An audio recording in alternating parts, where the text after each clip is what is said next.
Merci Madame la Présidente.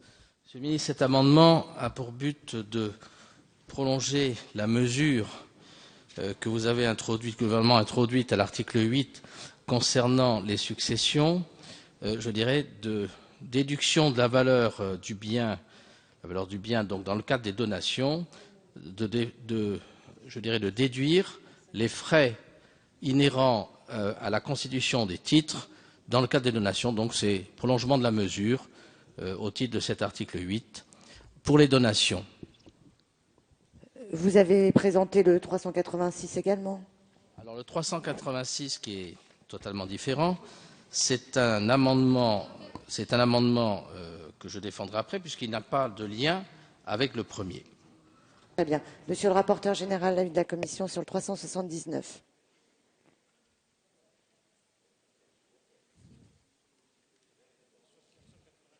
On est bien sur le 487, madame. On est sur le 379. Ah, pardon. Oui, pardon, madame la présidente, veuillez m'excuser. Sur le 379, la Commission avait donné un avis favorable à cet amendement, mais compte tenu du dépôt d'un amendement du gouvernement qui porte le dossard 487, qui est plus large que l'amendement 379, il me semble que M. de Roccassera pourrait se rallier à l'amendement 487, sauf erreur de ma part. La Commission n'a pas étudié l'amendement 487 du gouvernement. Le rapporteur et ses services lui a semblé que le 487 était plus généreux que le 379. Merci. Alors, ces trois amendements ne sont pas soumis à discussion commune, même s'ils portent quand même sur des sujets identiques. Donc, je vais quand même demander au ministre l'avis du gouvernement sur le 379.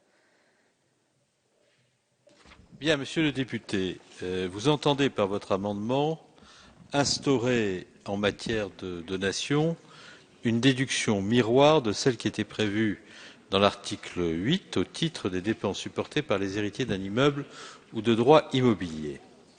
Le gouvernement est favorable à cette proposition. Tout d'abord, je vous rejoins sur la nécessité d'assainir la situation cadastrale et foncière de la Corse, mais aussi de celle des départements d'outre-mer et de certains espaces métropolitains situés dans des zones montagneuses et prémontagneuses confrontés à une problématique foncière similaire. Cette situation n'est pas acceptable et nous voulons nous donner les moyens de réussir. Certes, la reconstitution des titres de propriété relève bien entendu avant tout d'une problématique de droit civil, mais la fiscalité peut en effet de façon complémentaire aider ces territoires à assainir leur situation. En étendant ainsi aux donations le champ d'application de la mesure proposée par le gouvernement au présent article 8 et donc en visant toutes les transmissions à titre gratuit d'immeubles, nous donnons une portée plus globale et plus forte à la mesure, et cela dans le respect du principe d'égalité des territoires face aux charges publiques. Deuxième argument que je voudrais développer, cette proposition répond totalement à l'objectif assigné au présent article 8 par le gouvernement, à savoir accompagner, inciter les redevables à recouvrer l'usage plein et entier de leurs droits de propriété en procédant aux opérations de reconstitution des titres des immeubles en question.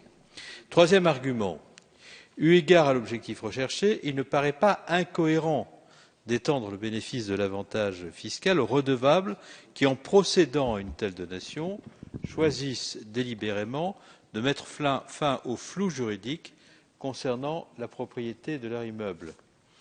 Quatrièmement, votre proposition est complémentaire de l'amendement du gouvernement que je présenterai dans quelques minutes, qui vise à exonérer partiellement de droits de mutation à titre gratuit la première transmission à titre gratuit des immeubles et droits immobiliers portant sur ces immeubles. Donc, pour toutes ces raisons-là, je suis favorable à cet amendement. Madame Dalloz. Oui, merci Madame la Présidente. Écoutez, je crois que ce débat est très intéressant parce ça fait depuis quelque temps que nous tournons sur ce sujet-là, qu'il faut bien en sortir. Mais comme l'amendement, et Monsieur le rapporteur général l'a très justement précisé, Cet amendement n'avait pas été déposé préalablement, il vient d'être déposé par le gouvernement. Moi, je demande une suspension de séance de 5 minutes pour que nous puissions nous réunir et étudier avec Camille Rocacera, qui était à l'origine de l'amendement initial, pour qu'on puisse voir quelle est la position du groupe UMP, parce que nous n'avons pas pu la définir, et il me semble important que nous ayons une discussion ensemble sur ce sujet important qui concerne l'ensemble de la Corse. Je vais vous accorder cette suspension de séance, mais puisqu'elle porte sur l'examen d'un amendement qui n'a pas encore été présenté par Monsieur le ministre et la définition du groupe que vous représentez, Madame Dalloz, je vais donner la parole sur l'amendement 379 qui est en discussion à Monsieur Pupponi qui me l'avait demandé, puis nous passerons au vote et nous suspendrons la séance pour permettre de définir la position du groupe UMP sur l'amendement qui viendra dans 2 amendements. Madame la Présidente, juste avant la suspension et peut-être pour éclairer le groupe UMP, mais je suis sûr que Camille de Rocacera le fera très bien. On est en train de sortir par le haut d'un dossier compliqué, difficile, qui a animé cet hémicycle depuis de nombreuses années, et je salue la position du gouvernement qui a été à l'écoute depuis plus d'1 an sur ce sujet difficile et qui propose des solutions qui vont dans le bon sens. Et comme l'a dit le ministre, effectivement, l'amendement de Camille de Rocacera est complémentaire de celui qui sera après la suspension présenté par Monsieur le ministre. Et donc, effectivement, il y a un complément de tout ça pour faire en sorte que, après avoir traité le problème des successions, on va traiter le problème des donations, mais pas uniquement pour la Corse. Certains l'ont dit, il y a un certain nombre de départements hors Corse qui bénéficieront aussi de ce dispositif et je crois que c'est une bonne manière d'appréhender les choses. Merci. Je vais donc mettre aux voix l'amendement 379 qui a reçu un avis favorable du gouvernement. Qui est pour? Qui est contre? Il est adopté. Je suspends la séance pour 5 minutes.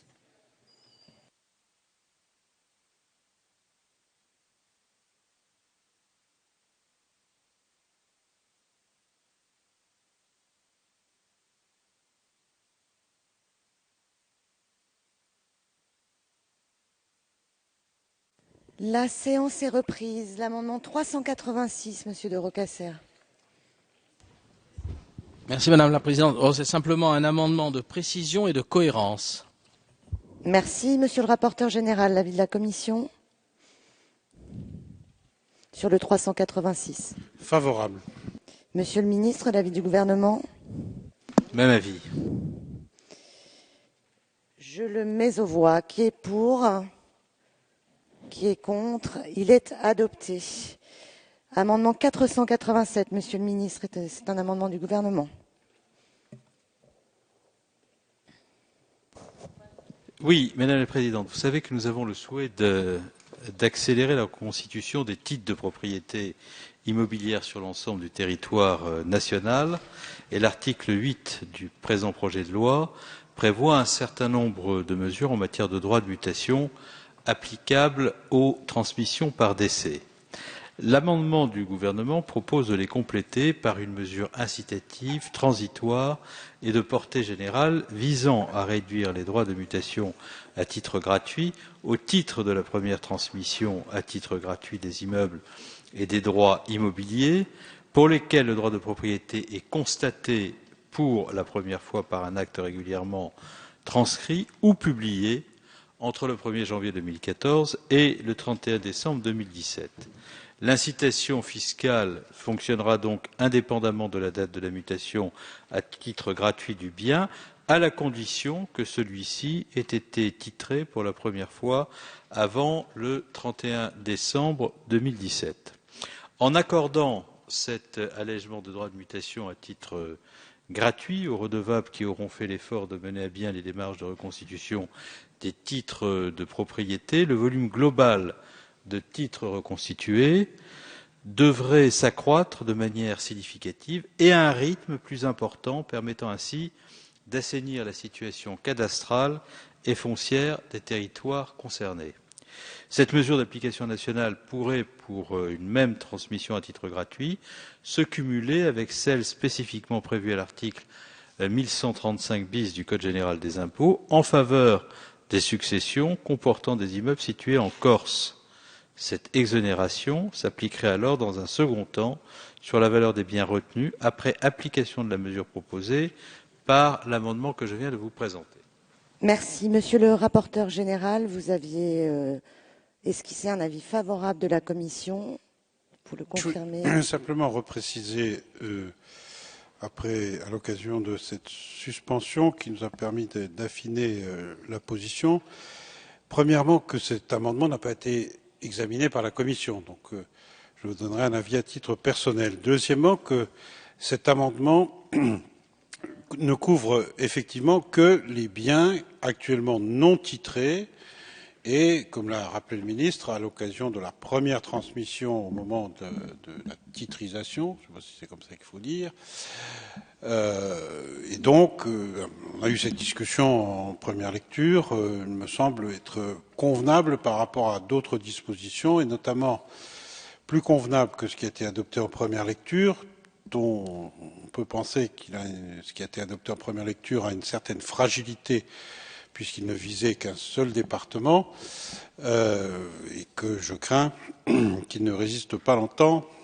à un examen attentif de ceux qui nous observent. Donc, à titre personnel, j'émets un avis favorable sur l'amendement du gouvernement à titre qui porte le numéro 487. Monsieur de Rocasser. Oui, merci Madame la Présidente. Monsieur le ministre, effectivement, vous étiez engagé lors de la première lecture de la loi de finances rectificative à apporter une réponse générale à un problème très particulier.